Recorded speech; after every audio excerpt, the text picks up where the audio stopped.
Book है। मैं बहुत ही आदर के साथ मंडलायुक्त महोदय और जिलाधिकारी महोदय से निवेदन करूंगी कि कृपया इस कॉफी टेबल बुक को माननीय के समक्ष लाएं, जिसका विमोचन माननीय जी के शुभ कर कमलों से किया जाएगा। इस कॉफी टेबल बुक में झांसी के विभिन्न ऐतिहासिक पर्यटन स्थलों और इससे जुड़ी संस्कृति, कला और शौर्य का उल्लेख है। आप सभी की जोरदार तालियां।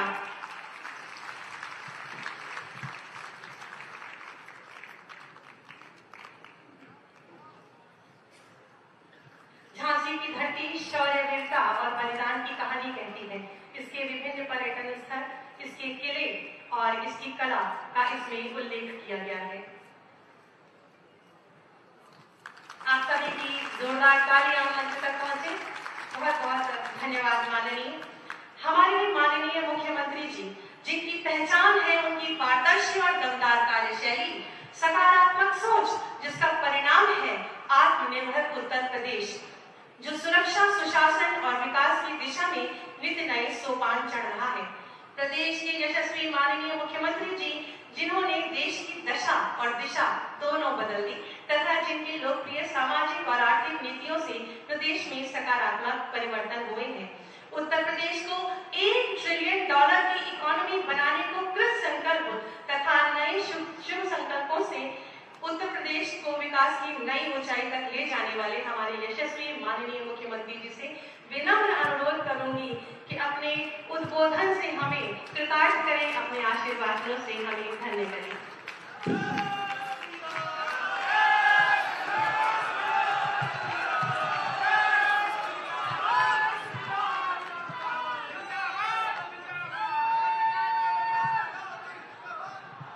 केंद्रीय मंत्री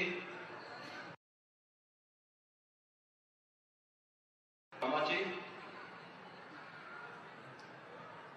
उत्तर प्रदेश के विधान परिषद के माननीय सभापति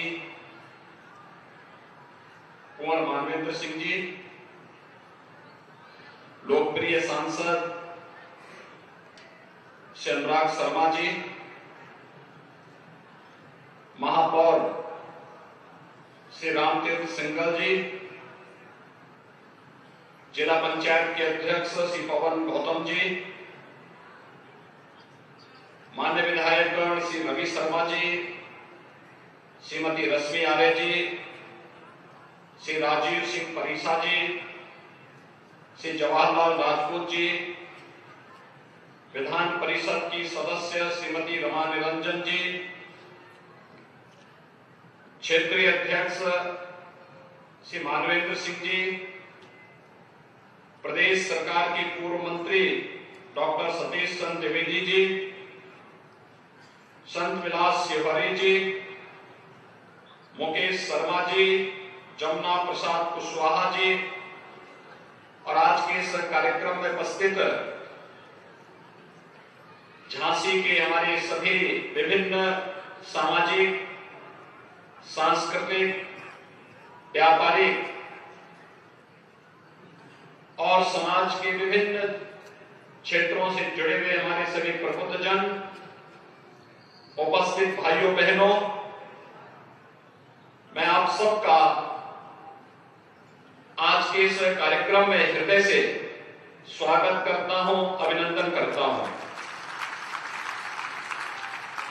विधानसभा चुनाव के बाद किसी बड़े आयोजन के माध्यम से आपके साथ संवाद करने का अवसर यहां नहीं प्राप्त हो पाया था। विधानसभा चुनाव में आप सबने, झांसी के मतदाताओं ने भारतीय जनता पार्टी और प्रधानमंत्री मोदी जी के नेतृत्व पर विश्वास करते हुए प्रदेश में फिर से सरकार गठन के लिए अपना आशीर्वाद प्रदान किया। मैं इसके लिए पूरे झांसी वासियों का हृदय से धन्यवाद ज्ञापित करते हुए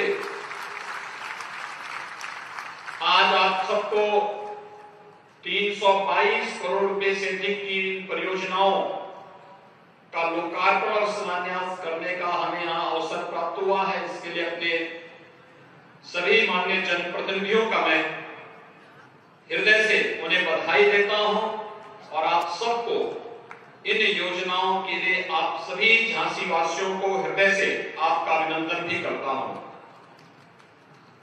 भाइयों बहनों, बुंदेलखंड कभी प्रदेश के अंदर और देश के अंदर सूखा, बदहाली, अराजकता और प्राकृतिक संसाधनों पर लूट खसोट के लिए जाना जाता था। प्राकृतिक सौंदर्य और संसाधनों से समृद्ध होने के बावजूद कुछ निहित स्वार्थी तत्वों के द्वारा बुंदेलखंड की तस्वीर बहुत खराब ढंग से प्रस्तुत किया जाता था। मुझे याद है जब मुख्यमंत्री बना था मैं 2017 में, और उस समय प्रधानमंत्री जी से जब मैं मिलने के लिए गया था तो आदरणीय प्रधानमंत्री जी ने एक ही बात मुझसे कही कि प्रदेश का दौरा जब शुरू करें तो बुंदेलखंड से अगर आप कर सकें तो अच्छा होगा।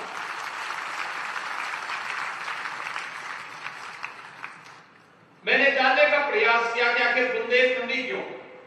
प्रधानमंत्री जी ने कहा कि जो तस्वीर बुंदेलखंड की प्रस्तुत की जाती है, बुंदेलखंड को उससे उभारना है और वहां के विकास के लिए जो कुछ भी हो सकता हो वह करने की आवश्यकता है। और भाइयों बहनों, जब मैं पहले ही दौरे पे आया था बुंदेलखंड, तो बुंदेलखंड के लिए उस समय हम लोगों ने घोषणा की थी बुंदेलखंड एक्सप्रेसवे की,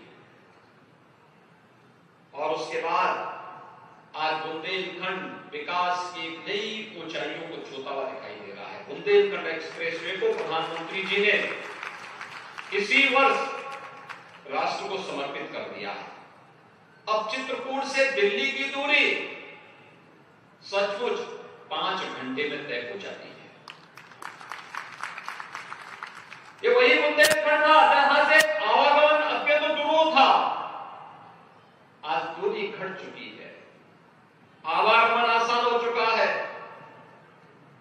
बुंदेलखंड जल के लिए तरसता था, ऐसा नहीं कि यहां जल की मात्रा कम रही हो, यहां पे सरफेस वाटर पर्याप्त मात्रा में था।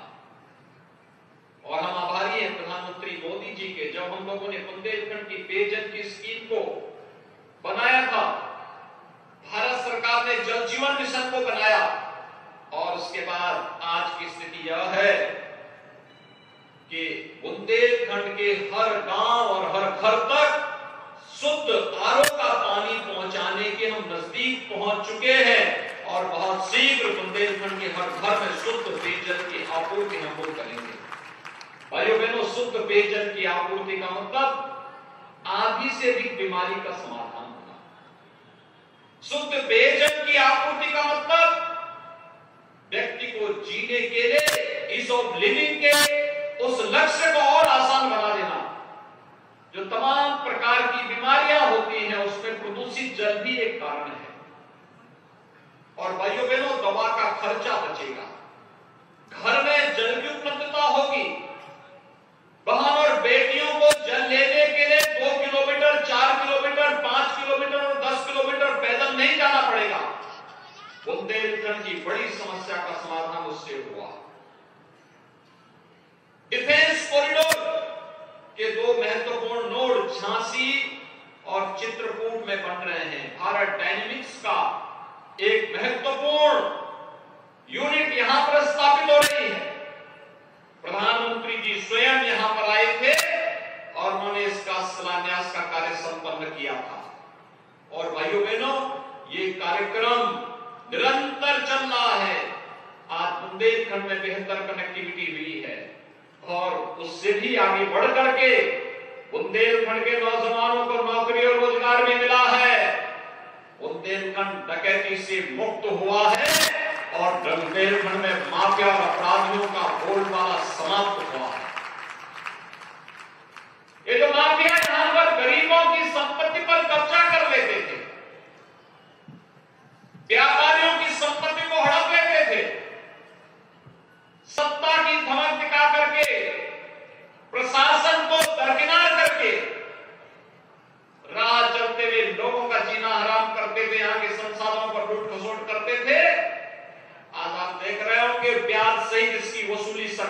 प्रारंभ कर दी है।